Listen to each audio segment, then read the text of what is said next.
There is a moment, and if you have lived through it, you know exactly what I am talking about, where everything goes quiet. Not the peaceful kind of quiet, the kind that makes your skin crawl, the kind where you realize somewhere deep in your gut that the person sitting across from you has just shifted into something you have never seen before. Something colder, something calculated, something that no longer pretends to love you. You made a decision. Maybe you said it out loud. Maybe you just felt it for the first time without flinching, that this is over, that you are done. And in that exact moment, the moment they sensed it, the game changed. Not slowed down, not softened, changed into something far more dangerous than anything they put you through before. Most people think the hardest part of leaving a narcissist is the leaving itself. The packing of bags, the difficult conversations, the grief of walking away from someone you once believed was your person. But that is not the hardest part. The hardest part is what happens the second they know you mean it, because that is when the mask does not just slip, it dissolves. And what is underneath has been waiting very patiently for this exact moment. This video is not about what narcissists do when they are comfortable. It is not about the love bombing, the silent treatment, or the gaslighting you have probably already heard about. This is about the final move, the one they save, specifically for the moment you wake up, the dirtiest play in their entire psychological arsenal. And once you understand it, truly understand the mechanics of it, it loses all of its power over you completely, permanently. So stay with me, because what I am about to walk you through is going to explain things that have probably been living in your body as confusion, shame, and self-doubt for a very long time. To understand the final move, you first need to understand what a narcissist is actually running from. Beneath the confidence, beneath the control, beneath the charm and the rage and the manipulation, there is one thing driving every single behavior you have ever witnessed from them: terror. A specific ancient bone-deep terror of being nothing, of being empty, of being seen for what they truly are, a person who never developed a real self. Psychologists call this the false self. It is the constructed personality the narcissist built in childhood to survive a world that felt unsafe. Maybe they were raised by a parent who only gave them love when they performed. Maybe they were humiliated publicly and decided at 7 years old that they would never be vulnerable again. Whatever the origin, at some point they made in an unconscious trait. They buried their real self, fragile, uncertain, human, and replaced it with a version that could not be heard, a version that needed to be admired, feared, or needed at all times simply to feel real. Here is what that means for you. When you were in that relationship, you were not just a partner, you were a mirror. Every time you admired them, they felt real. Every time you feared them, they felt powerful. Every time you needed them, they felt significant. Your emotional reactions, your love, your anger, your tears, your laughter were not just responses to them. They were the fuel that kept the entire false self running. You were the power source, and you did not even know it. This is not a metaphor. This is literal psychology. The narcissist's nervous system learned to regulate itself through external validation rather than internal stability. They never developed the capacity to sit with themselves in silence and feel okay. So they built a system, a relationship, a dynamic, a set of behaviors designed to keep that validation flowing constantly. And at the center of that system was you. Now imagine what happens when the power source decides to switch off. Not a fight, not an argument they can win, not even a dramatic goodbye speech they can weaponize. Just a quiet, certain internal withdrawal. The moment you stopped needing their approval, the moment their criticism bounced off you instead of splitting you open, the moment you looked at them and felt nothing, not love, not hate, not fear, just clarity, that moment registers in their body like a 5-alarm fire. Everything they built their identity on is suddenly threatened. The mirror they relied on to see themselves is being packed up and taken away. And the response to that level of existential threat is not sadness. It is not grief. It is something far more primitive. It is survival panic dressed up as control. You might have felt it before you could name it. The atmosphere in the room shifted. Conversations that used to feel manipulative started feeling predatory. Your eyes followed you differently, not with desire, but with calculation, as if they were assessing the fastest route to a target. Small violations of boundaries you had recently set, subtle provocations designed not to hurt you, but to get a reaction from you. Any reaction because your reaction is proof that they still exist in your world. This is the beginning of the final move. Not the move itself, but the setup, the reconnaissance. They are mapping your emotional terrain one last time, searching for the fastest way back inside. And what comes next? The actual weapon they deploy once they realize the quiet provocations are not working is something so psychologically sophisticated, so perfectly designed to exploit the specific kind of person you are that most people never see it coming, even after it has already worked on them. In the next part of this video, you are going to understand exactly what that weapon is, why it works on people like you specifically, and most importantly, why understanding it is the only protection you will ever need. Because here is the truth. No one tells you. You do not need to become hard to survive this. You do not need to become cold or suspicious or emotionally shut down. You just need to understand what you are actually looking at. And once you do, you will never be the same person they thought they were dealing with. Let's talk about what happens in the hours, days, and sometimes weeks after they realize you were genuinely done. Because this phase has a very specific shape to it, and once you recognize the shape, you will stop being surprised by what they do next and start being prepared for it. The first thing that changes is the way they look at you. Not dramatically, not in a way you could easily describe to a friend or a therapist. It is more like a quality of attention that shifts, or before their gaze was possessive. The way someone looks at something they own, it becomes something harder to name. It becomes something harder to name. Appraising tactical as if they are no longer looking at you as a person, but as a problem they need to solve, before it costs them something important. You might catch it over dinner or in the car or in that half second before they realize you are watching them watch you, and your gut registers it before your mind does. Something is wrong, something is different. Something that was always hidden is now a little closer to the surface. What you are seeing is the collapse of the performance for the entire relationship. Maintaining the mask required effort. It required managing your perception of them, calibrating how much charm to deploy versus how much intimidation, knowing exactly when to apologize to keep you from leaving, and exactly when to punish you to keep you from leaving, feeling too secure. It was exhausting work, the constant management of a false image, but it was work they were willing to do as long as the supply was flowing. As long as you were still emotionally plugged into the dynamic, the moment you unplug, the motivation to maintain the performance disappears, not gradually, instantly, because the performance was never for your benefit. It was for theirs. The charm, the occasional warmth, the moments that made you think this is the real them. None of that was an expression of who they are. It was a tool, a mechanism for securing your attachment. And tools get put down when they stop being useful. What you are left with once the performance drops is something that feels shockingly unfamiliar, even though you have been living beside it for months or years. A coldness that is not just emotional distance, a flatness behind the eyes that makes you feel like you are talking to someone who is calculating rather than feeling. Moments where their face does something, a flicker of contempt, a micro expression of satisfaction at your discomfort that passes so quickly you almost convince yourself you imagined it. You did not imagine it. What you are seeing is the part of them that was always there, running quietly behind the persona they showed you. The part that views other people not as human beings to connect with, but as resources to be managed. And now that the resource is withdrawing, the mask that covered that part is no longer being maintained. What you are seeing possibly for the first time is the thing underneath. This is what psychologists sometimes call the devaluation phase. But that clinical term does not fully capture how it actually feels because devaluation sounds like a gradual downgrade, a slow cooling of affection. What actually happens is more like a sudden rewrite. The entire narrative of your relationship starts getting edited in real time. Things they praised you for become things they mock. Your confidence, which they once said they loved, is suddenly arrogance. Your sensitivity, which they once said drew them to you, is suddenly weakness. Your independence, which they once said was attractive, is suddenly a character flaw that explains everything wrong between you. And here's the part that makes this so disorienting. They say these things with absolute conviction. There is no uncertainty in their voice, no sign that they remember the opposite being true 6 months ago. It is as if the earlier version of the story never existed, as if your entire history is being overwritten by a new version where you were always the problem and they were always the one trying to hold things together despite you. This is not confusion on their part. It is not even conscious lying in the way most people think of lying. It is something more disturbing. A psychological defense mechanism called splitting, where the mind cannot hold two contradictory truths about the same person at the same time.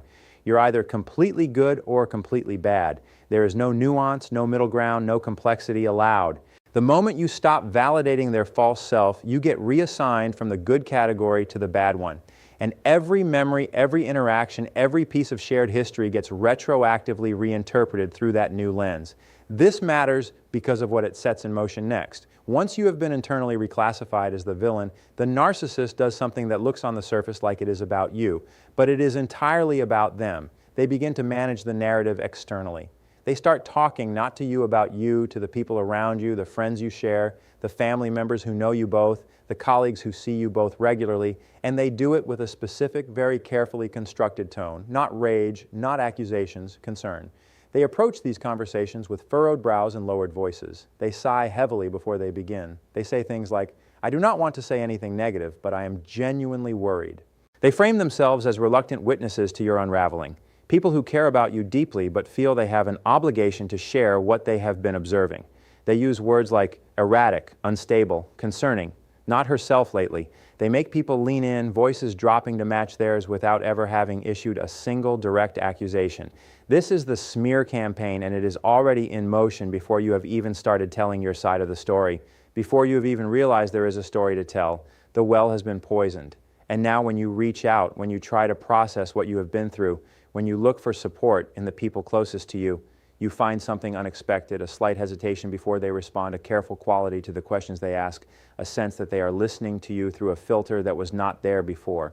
That filter has a name, and it was installed by the person you were trying to leave. You were prepared for the cold eyes. You were prepared for the rewritten history and the whisper campaign moving through your social circle like a slow poison. You had built something inside yourself, not a wall exactly, but a kind of clarity, a quiet, firm knowing that what you were doing was right, that the distance you were creating was necessary, that the person you once loved was not who you thought they were.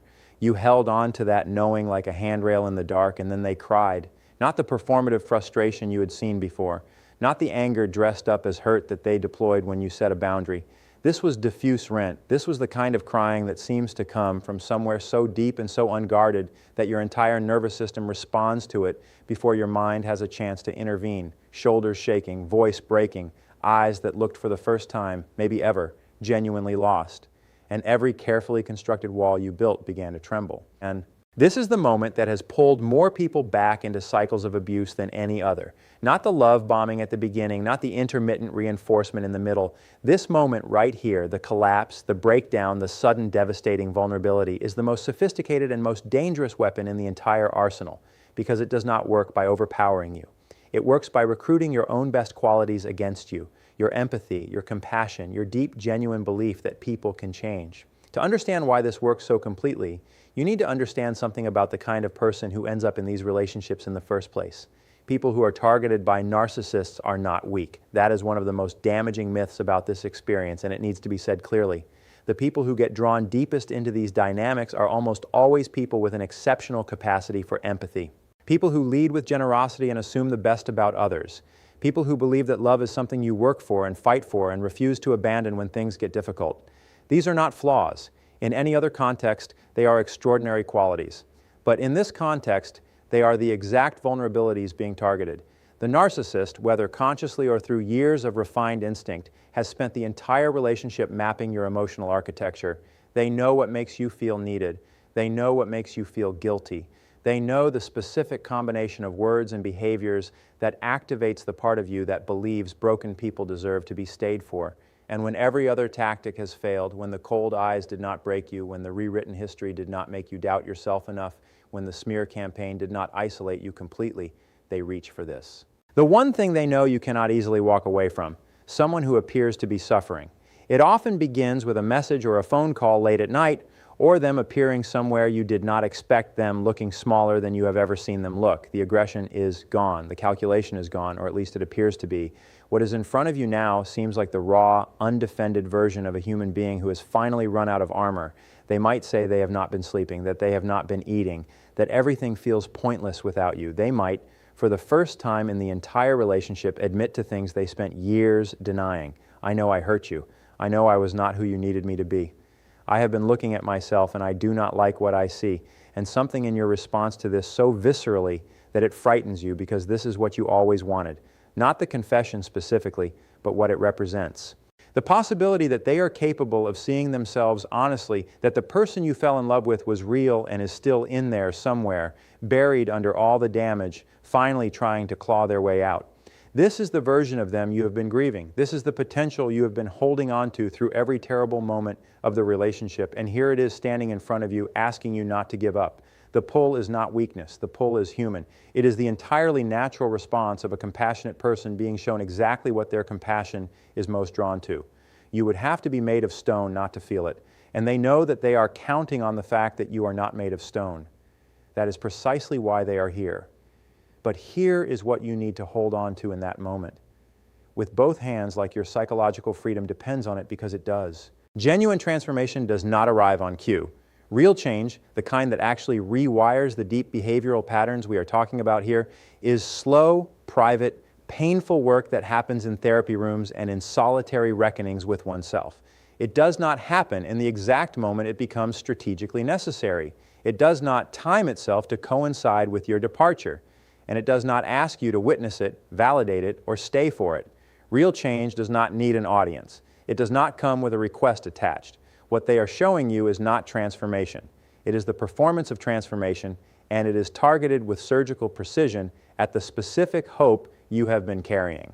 The hope that this person underneath everything is capable of becoming who you always believed they could be. That hope is not foolish. It is one of the most human things about you. But in this moment, it is also a door they are asking you to open so they can walk back through it. And the moment you do, the moment you say, okay, let us try again, or even just, I forgive you, the tears dry with a speed that should terrify you. The vulnerability folds back up and is put away. The promises about therapy get vague and then forgotten. The behaviors that drove you to this point return, often within days, often worse than before, because now they know something new about you. They know exactly how far they have to push before you will leave. They know the precise threshold of your boundary. And they know that if they perform suffering convincingly enough, that boundary will move. You have not saved them. You have taught them how to keep you. There is a question that comes up in this moment that is worth sitting with honestly. When you imagine staying, when you picture yourself opening that door and letting them back in, who are you staying for? Are you staying for the person standing in front of you right now? Or are you staying for the person you imagined they were in the beginning? Because those are not the same person. The person in the beginning was a reflection of your own hopes and values mirrored back to you through the early performance of the relationship. The person in front of you now is the same person who rewrote your history, who whispered about you to your friends, who looked at you with those calculating eyes when they thought you were not watching. The tears are real in the sense that the desperation behind them is real. The fear of losing their primary source of stability is genuine, but desperation is not the same thing as change. Fear of consequences is not the same thing as remorse. And suffering is not the same thing as growth. Walking away from someone who is crying is one of the hardest things a compassionate person will ever do. It goes against something so deeply wired in you that it can feel like a moral failure. Like you are abandoning someone in their darkest moment. But compassion without discernment is not a virtue. It is a vulnerability. And the most important thing you can understand right now is this. You are not responsible for the emotional state of someone who manufactured that emotional state specifically to prevent you from protecting yourself. You are allowed to witness their pain without absorbing it. You are allowed to wish them healing from a distance that keeps you safe. You are allowed to close the door gently but completely without owing anyone an explanation for why you did know. They stay to burn because what comes next, the moment they realize the tears did not work, is the part that will require every ounce of understanding you have built so far. You held the line, you did not open the door, you stood in the fire of their manufactured vulnerability, and you did not reach out to extinguish it with your own peace. And for a moment there was silence. The kind that feels like the pause between lightning and thunder, where you know something is coming, you just do not know yet how loud it will be. Then it arrived. Not sadness, not acceptance, not the quiet retreat of someone who finally understands that it is over. What arrived was something else entirely, a calculated, precise, and devastatingly targeted campaign designed to do one specific thing, not to win you back. That goal has been abandoned. The new goal is simpler and far more sinister. If they cannot have you, they will make sure that the version of you that walks away from this relationship is so damaged, so confused, so hollowed out by self-doubt that you cannot trust your own mind for years. This is the dirtiest final move, and it has a name. It is called projective identification. And unlike the manipulation tactics that came before it, the gaslighting, the smear campaign, the false surrender, This one does not just target your emotions, it targets your identity. It attempts through a series of precise psychological maneuvers to make you become the thing they are accusing you of being. Not just believe it, become it. Here is how it works in practice. They begin a provocation campaign that is almost impossible to describe to someone who has not experienced it, because from the outside it looks like nothing. It looks like ordinary conflict, but from the inside it feels like being slowly lowered into water that is just slightly too hot. Hot enough to be unbearable. Not hot enough to make the danger immediately obvious. A comment delivered with a smile that targets the specific insecurity they know lives deepest in you. A denial of something you both witnessed together 5 minutes ago, delivered with such calm certainty that you start to wonder if your memory is functioning correctly. A boundary you set, violated not with aggression, but with a smirk. Just enough to register, not enough to be called out without you looking oversensitive. Drop by drop, day by day, constructed with the patience of someone who has been studying your nervous system for years. And here's what happens inside your body during this phase.